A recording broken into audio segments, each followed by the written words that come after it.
बिस्मिल्लाहिर्रहमानिर्रहीम। नाजरीन, date channel के साथ मैं हूं आपका मेज़बान अमजद अब्बासी। आज का व्लॉग होगा मलिक रियाज साहब और उनके बेटे।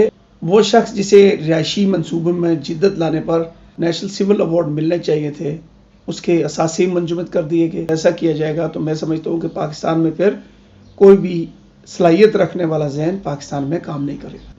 और इस व्लॉग में मलिक रियाज साहब ने हाल ही में एक लेटर लिखा है जो अवाम के नाम है। उसमें उनकी गुज़ारिशात क्या हैं वो भी आपके सामने रखी जाएंगी, और उनके खिलाफ केसेस क्या हैं और असासे जब्त किए गए वो भी आपके सामने रखेंगे।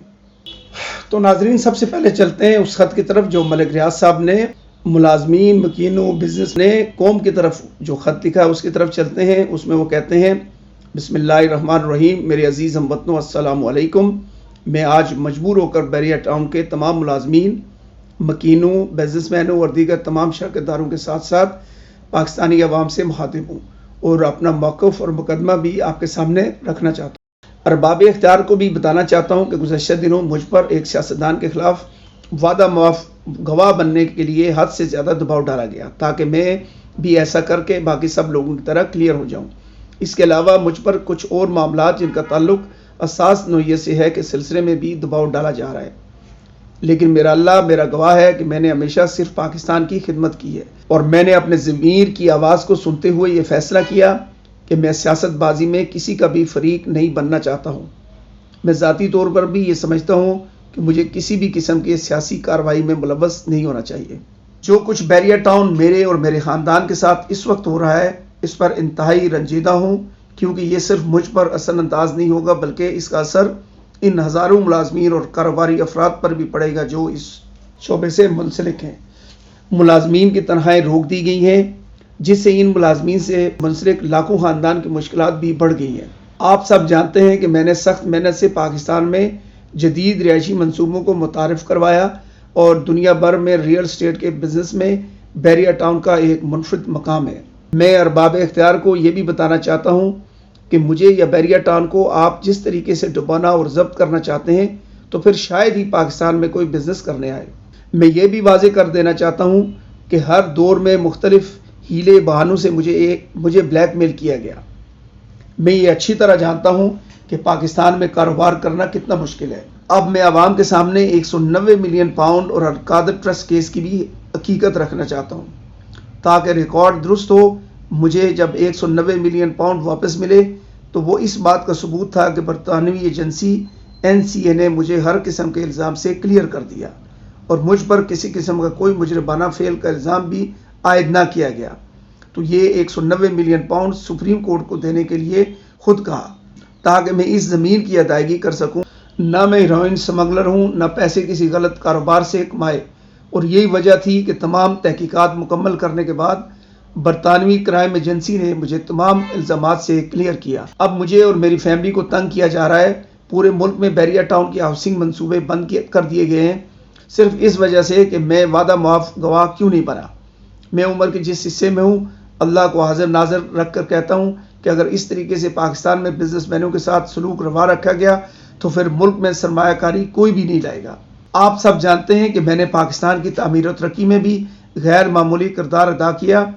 ज़िलज़ला हो या सैलाब, तालीम का मामला हो या सेहत का, गरीब लोगों की मदद करनी हो या इन्हें बाइज़्ज़त तरीके से 3 वक्त का खाना खिलाना हो, खेल का शोबा हो या फ्लाई काम, कोई ऐसा शोबा नहीं था जिसमें बैरिया टाउन ने आगे बढ़कर अपना किरदार अदा न किया हो। बैरिया टाउन के मुल्क भर में दस्तरखानों पर आज भी लाखों अफराद मुफ्त का खाना बाइज़्ज़त तरीके से खाते हैं। मैंने अपनी वालदा के नाम पर ट्रस्ट कायम किया। अस्पताल, स्कूल्स आम लोगों के लिए फ्री में तालीम और सेहत की सहूलियात फराहम कर रहे हैं। बैरिया टाउन मुल्क भर के दस्तरखानों पर आज भी लाखों अफराद मुफ्त का खाना बाइज़्ज़त तरीके से खाते हैं। मेरी गुजारिश है कि मेरी वजह से इन लोगों का नुकसान नहीं होना चाहिए जो बैरिया टाउन से मुंसलिक हैं। मैं अपनी सफाई में केस लड़ूंगा जब मुझे इंसाफ मिलने की उम्मीद हो। लिहाजा मैं मजलूमों का, मजदूरों का और यतीम बच्चों का मुकदमा अल्लाह के यहाँ पेश करता हूँ जो इस अजीम मंसूबे के साथ जुड़े हुए हैं, और अल्लाह ने मुझे इस्तिताअत दी कि मैं इनकी खिदमत करता रहूँ। मेरा मकसद आपको सिर्फ हक़ाइक़ बताना था जो कि मैंने मनवन आपके सामने रख दिए हैं। अब फैसला आपने करना है कि इन तमाम तर सूरत हाल में मेरा कसूर क्या है। पाकिस्तान जिंदाबाद। تو ناظرین یہ تھا خط ملک ریاض صاحب کا. تو اب ظاہری بات ہے آپ کو دلچسپی ہوگی ملک ریاض صاحب کے خلاف ایسا کیا کیا گیا ہے.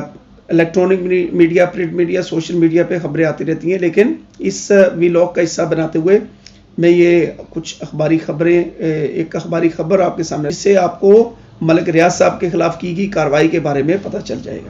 ملک ریاض اور ان کے بیٹے کی منقولہ اور غیر منقولہ جائیدادیں ضبط کر لی گئیں اور بینک اکاؤنٹس منجمد کر دیے گئے. نیب اور محکمہ ایکسائز کے علاوہ بینکس کو ہدایات جاری کر دی گئی. بانی پی ڈی آئی کے خلاف 190 ملین پاؤنڈ کا کیس ملک ریاض کو اشتہاری قرار دیا گیا. احمد علی ریاض کو بھی اشتہاری قرار دیا گیا. دونوں ملزمان کے ملک میں موجود 78 بینک اکاؤنٹس، جائیدادیں اور گاڑیاں ضبط کر لی گئی. 12 جنوری کو دونوں ملزمان کے اثاثے منجمد کر دی. ملزمان کی جائیدادیں اور کرایہ جمع کرنے کی ذمہ داری ایڈیشنل ڈائریکٹر نیب کی ہوگی. کہ پہلی بات تو یہ ہے کہ میں یہ بتانا چاہتا ہوں کہ میں ایک عام پاکستانی ہوں اور یہ اس کی آواز ہے. نہ تو میں بیریا ٹاؤن میں کوئی ڈیلر ہوں، نہ میرے وہاں پہ کوئی مکان ہے، نہ میں نے کبھی کوئی ایسا لین دین کیا ہے بیریا ٹاؤن سے کہ میں کوئی اس قسم کی آواز اٹھا رہا ہوں. میں اس سے قبل جب بھی بیریا ٹاؤن گیا ہوں، ان کے جتنے بھی فیز ہیں اسلام آباد میں، پنڈی اسلام آباد میں، فیز 1 2 3 سے لے کے 7 8 تک، اور 1-2 دفعہ میرے بھائی جو انگلینڈ سے آئے ہوئے تھے وہ بھی تھے، وہ بھی حیران رہ گئے کہ پاکستان جیسا ملک اور یہ منصوبہ، کیا بات ہے. تعریفوں کے پل باندھ دیے. اور سب کا کہنا یہ تھا کہ ایک شخص اٹھا اور اس نے ایک سوچا اور پاکستان کو کنسٹرکشن کی دنیا میں، رہائشی منصوبوں کی دنیا میں ایک جدت دے دی. اور میں سمجھتا ہوں کہ یہ حالات اس لیے ہیں کہ انہوں نے کنسٹرکشن کی دنیا میں جدت لائی، بجائے اس کے کہ ان کو سول ایوارڈ دیا جاتا. یہ آپ کنسٹرکشن کی دنیا میں اتنی جدت لائے ہیں، اور شہروں میں یہ گنجان آبادیاں تھی، بڑھتی ہوئی ٹریفک کی وجہ سے اب یعنی جو گلیاں ہمیں کھلی لگتی تھی کئی علاقوں میں، پوش ایریاز میں، وہ ہمیں تنگ لگنے شروع ہو گئی ہیں. ایسے میں انہوں نے ایک نئے رہائشی منصوبے دیے بیریا ٹاؤن کے نام سے. اس عمر میں وہ ملک سے باہر بیٹھے ہوئے ہیں. بہت سے ہمارے ہیروز کے ساتھ اس سے پہلے بھی ہو چکا ہے. جو پاکستان کے لیے کسی فیلڈ میں کوئی کام کرنا چاہتا ہے، آخری عمر میں اس کو یہی صلہ دیا جاتا ہے. یہ ایک بڑی سوچنے والی بات ہے. اور اس خط کا ایک لبے لباب یہ بھی ہے جو انہوں نے خود بھی کہا ہے کہ اگر آپ اس طرح کریں گے تو پاکستان میں پھر کون کام کرے گا، کون بزنس کرے گا. انہوں نے بزنس کے حوالے سے کہا. میں تو کہتا ہوں کہ پاکستان میں کسی بھی فیلڈ میں کوئی پیک پہ چلا جائے، کوئی خدمت کرے، تو اینڈ میں اسی سے کہا جاتا ہے کہ ہمارا کہاں ہے بھائی، خدمت تو آپ نے کی ہے، یہ سب کچھ کیا گیا ہے، بڑا آپ نے پیسہ کما لیا ہے، تو ذرا لائیں نہ پیسہ. اب یہاں اس ملک میں یہ بھی کہا جاتا ہے. تو یہ ٹریجڈی ہے اس ملک کے ساتھ. اس طرح نہیں ہونا چاہیے. جو شخص کسی فیلڈ میں جدت لائے، انوویشن لائے، اس کو تنگ نہیں کیا جانا چاہیے، اس کو فیسیلیٹیٹ کیا جانا چاہیے. اور جہاں تک یہ بات اکثر ہوتی ہے کہ اتنے بڑے منصوبے کو حاصل کرنے کے لیے کچھ مثالیں دی جاتی ہیں کہ فلاں یہ حادثہ ہوا تھا، فلاں یہ ہوا تھا، اور زیادتیاں بھی ہوئی ہیں زمینیں لیتے وقت، یہ وہ. تو عرض یہ ہے کہ ہم 5 مرلے 1 کنال کہیں پر پلاٹ لے لیں کسی جگہ، تو اتنی رکاوٹیں آتی ہیں کہ آپ سوچ بھی نہیں سکتے کتنی مقدمہ بازی سے ہمیں گزرنا پڑتا ہے. تو یہ تو اتنا بڑا منصوبہ ہے، ظاہری بات ہے اس کو حاصل کرنے کے لیے کہیں نہ کہیں کچھ ہوا ہوگا. تو یہ تھا ناظرین ویلاگ. چونکہ یہ خط میری نظروں کے سامنے سے گزرا تو میں نے کہا اس پہ یہ ضروری ہے، چونکہ ان حالات میں جن میں ملک صاحب پہ برا وقت ہے، تو میں نے دیکھا ہے کہ جو لوگ ان سے فائدے اٹھاتے رہیں اور ان کی بیریا ٹاؤن میں کام بھی کرتے رہیں، میں نے نہیں دیکھا کہ کسی نے کوئی ویلاگ کیا ہو، ان کے حق میں آواز اٹھائی ہو.